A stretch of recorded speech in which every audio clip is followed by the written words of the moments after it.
Milwaukee's school budget led to 432 teacher layoff notices. That's 12% of the total full-time teacher workforce. Members of the school board point to what they say is a better money saver than layoffs, less expensive health plans for teachers. This is where things get stalled between people like Milwaukee School Board President Michael Bonds and the interim director of the Milwaukee Teachers Union, Pat Mahar. They join us from Milwaukee, and thanks to both of you for doing it.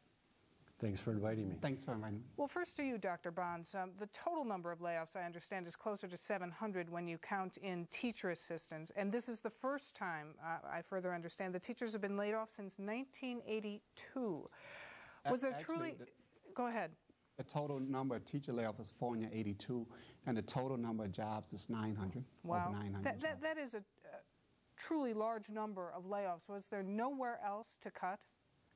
At this point, we're dealing with major structural issues that needs to be changed. And while we have several factors influencing our revenue stream, decline in enrollment, less state aid, one of the biggest drivers healthcare expenses, and we just cannot sustain the current healthcare system that we have at this point. How much are you saving in all of these layoffs?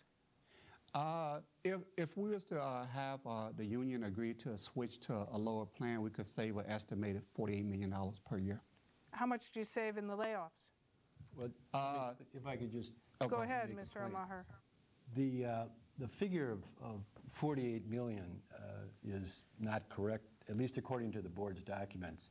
I have the May 13th budget document, an amendment introduced by Dr. Bonds that says that the healthcare savings, if everyone switched to the lower cost HMO, would be $7 million, which translates to 50 teacher jobs and 50 jobs for educational assistants and paraprofessionals. So I think we should get on the record the clear information that there is, according to the board's own documents, a $7 million savings. No, that was regarding a specific budget amendment, which didn't bring back all teachers. And then that budget amendment only talking about a portion of the teachers coming back in the second part of the semester, but the actual number is $48 million.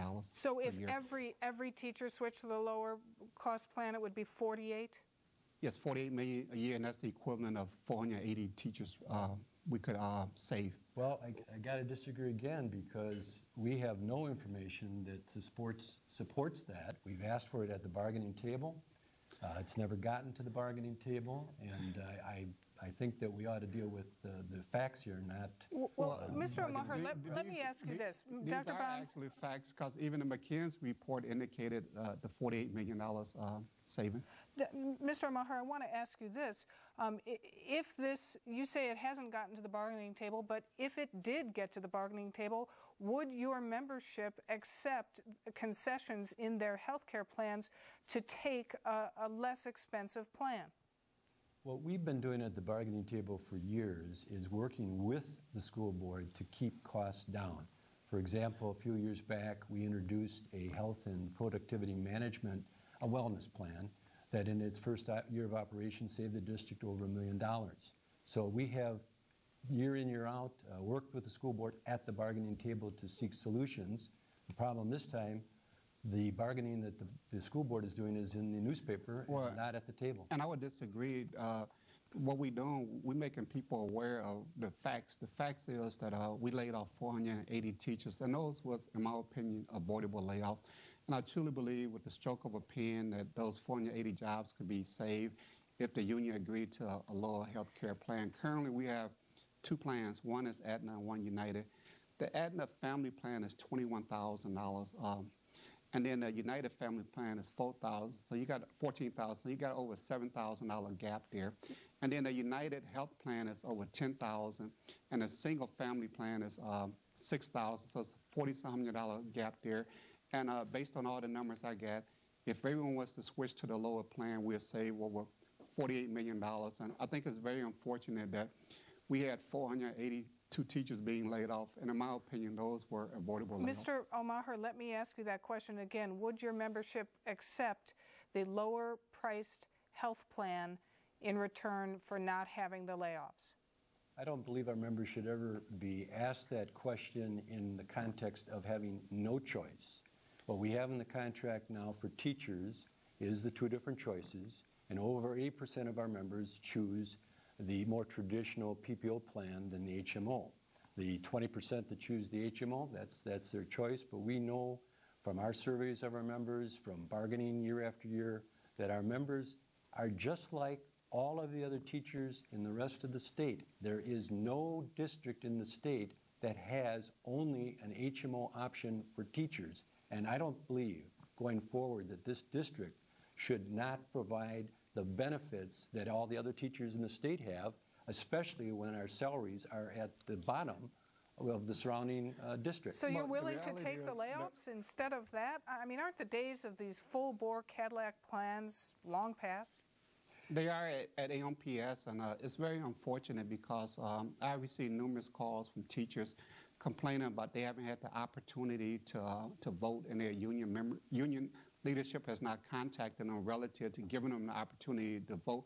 But the reality is that... Let Mr. Maher jump in on that. Finish? The reality is we can't sustain the current fringe benefit package.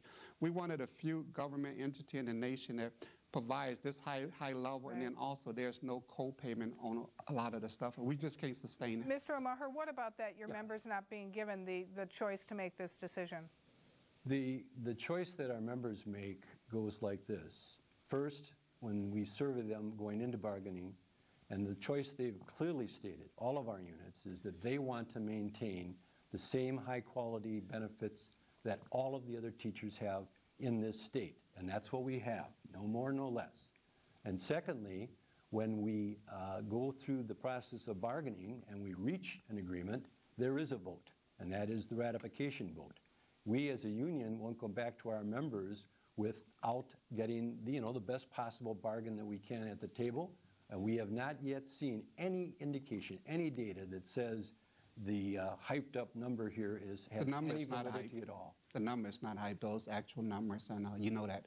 But the reality is, as long as the union maintain a position and not budging on health care benefit, there will continue to be layoffs. And it's unfortunate because we're losing some very talented young teachers. I got to say, it's very difficult to do any kind of movement when the school board puts out all this information in the media, but doesn't come to the bargaining table to try to solve problems mutually. Well, we need to leave it there. That's not true. I personally, as board president, called the union and the administration together last summer, and we've met on numerous occasions to try to deal with these issues. I'm afraid that this is extraordinarily contentious, and we don't have enough time for it, but we do appreciate you both spending the time we do have here with us, Dr. Bonds and Pat O'Maher. Thank you. Thank you.